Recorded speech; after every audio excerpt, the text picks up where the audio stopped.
Olá pessoal, o meu referencial teórico estabelece a transição da agroecologia, né, e também o fortalecimento da agricultura familiar na vida das pessoas.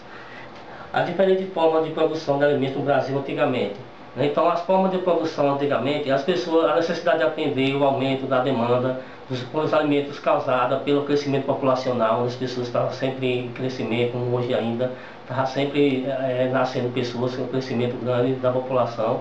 Além da criação da propriedade privada, a expulsão da população do campo para as cidades com a finalidade de defender a demanda na força de trabalho das indústrias e o entendimento e com a finalidade, né, de entender a demanda com a força de trabalho das pessoas. O entendimento de que os alimentos são itens de pauta de exportação fizeram com que as mudanças radicais acontecessem, né, no modo de produzir esses alimentos.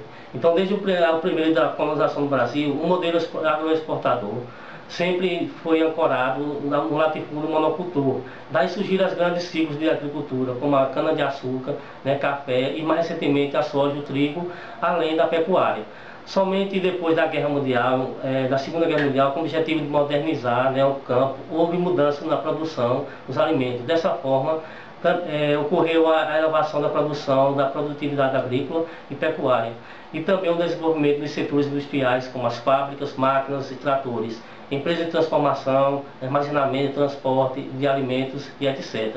Então, as pessoas antigamente não estavam nem aí para a questão da possibilidade, né, de causar danos, causar problemas para a natureza.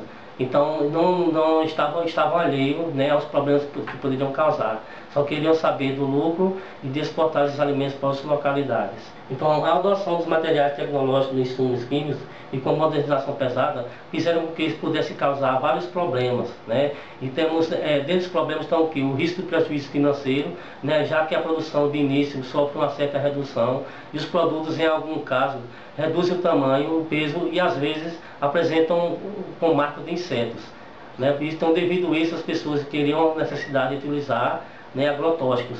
Então, o hábito do próprio consumidor já favoreceu para isso. Por quê?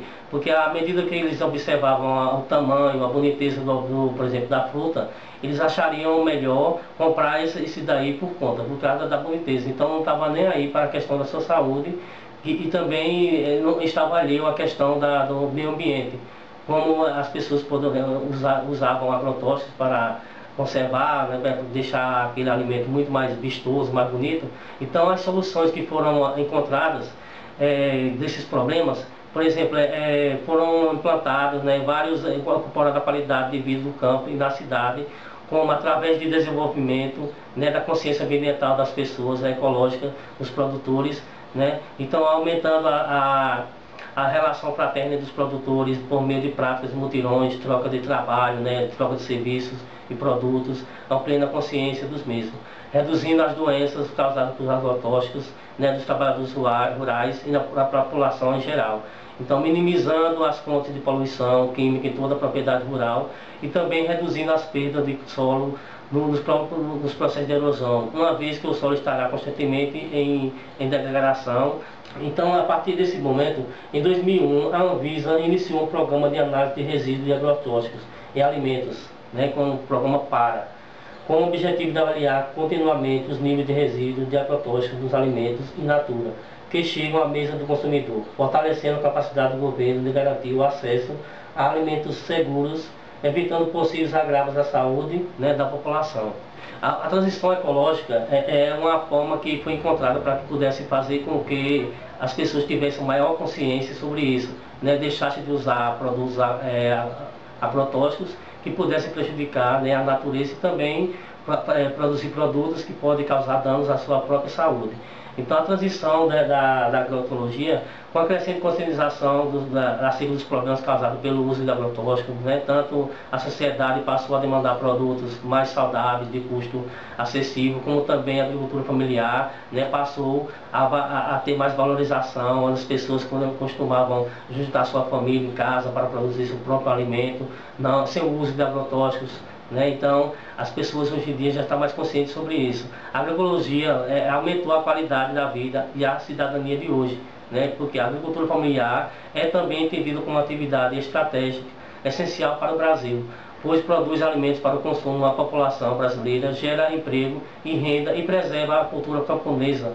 Então a agricultura familiar é uma forma de organização da produção de alimentos, onde os próprios agricultores dirigem o seu processo produtivo, trabalhando com a diversidade, com a sua diversificação, a preocupação crescente com o desenvolvimento sustentável e com a melhoria das condições de vida das populações. Então, a partir do momento que tiveram essa consciência, então surgiu a lei número 11.326, de 24 de junho de 2006, que tratava da formulação da Política Nacional da Agricultura Familiar e empreendimentos familiares rurais. Segundo a lei, o agricultor familiar, o empreendedor familiar, rural, é aquele que pratica atividades no meio rural, atendendo simultaneamente aos seguintes requisitos: por exemplo, a área, o estabelecimento rural sendo de pequeno porte, no caso, a mão de obra utilizada seria através da sua própria família, que pudesse fazer produzir esses alimentos, a renda familiar predominantemente originada dessas atividades, o estabelecimento ou empreendimento é dirigido pela própria família, Então, ainda de acordo com essa lei, os princípios da agricultura familiar estão em consonância com a agroecologia, valorizando a sustentabilidade ambiental, social, econômica e proteção diretamente do meio ambiente. Então, temos também alguns programas, agricultura familiar em números. Nós temos 84,4% das propriedades rurais do país, 38% do valor da produção agrícola, 74,4% dos trabalhadores do campo, 24,3% da área total de estabelecimentos. E aí temos aqui em números também a questão de quais os produtos que eram mais utilizados pelas pessoas. 87% da mandioca, 70% do feijão, 46% do milho, 38% de café, 34% de arroz, 21% do trigo, 16% da soja.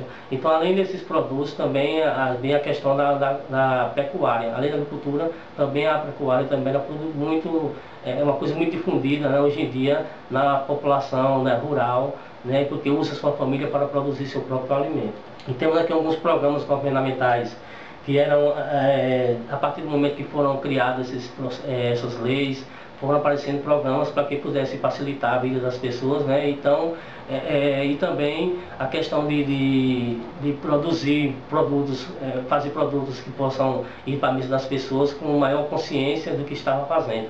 Então, o programa de aquisição de alimentos, que é o PAA, compreende ações vinculadas à distribuição de alimentos oriundos de agricultura familiar, onde as pessoas em situação de insegurança pudessem ter formação estratégica para produzir seus próprios alimentos. Temos também um Programa Nacional de Fortalecimento, que é o PRONAF, Fortalecimento da Agricultura Familiar, PRONAF, mediante a modernização do sistema produtivo, valorização e profissionalização do produtor rural. Esse programa contribui muito para que as pessoas tenham uma renda extra, para que pudesse comprar outras coisas. Quando produzisse seus alimentos, pudesse comprar um vestuário, calçados, outras coisas que pudessem ser utilizadas através desse programa. O Programa Nacional de Alimentação Escolar, que é o PENAE, que era utilizado onde as pessoas podiam construir suas próprias hortas nas escolas. Então, o pequeno produtor pudesse produzir para vender para a escola, no caso, para o município, para ser colocado na merenda escolar. Então, tem algumas estratégias que foram feitas para produzir a agroecologia seja difundida no mundo da agricultura. Então, os estímulos, uma estratégia da população, da mobilização social, de formação de opinião pública, comemorada anualmente, sobre as questões de produtos orgânicos, fazendo uma abordagem sobre os benefícios ambientais. Então, esses procedimentos foram feitos para quê? Para divulgar os alimentos orgânicos e ampliar o acesso dos consumidores, ampliar a percepção do consumidor sobre as qualidades dos produtos orgânicos, dar continuidade ao processo de conscientização sobre a importância do consumo responsável e o desenvolvimento sustentável, e também esclarecer questões relativas à produção orgânica, que são os maiores dúvidas dos consumidores, ampliando também a produção de consumo nacional de produtos orgânicos. E também conscientizar as pessoas sobre a questão da produção sem a necessidade de colocar agrotóxicos, que poderá causar tantos problemas para a sua saúde como também problemas para o meio ambiente.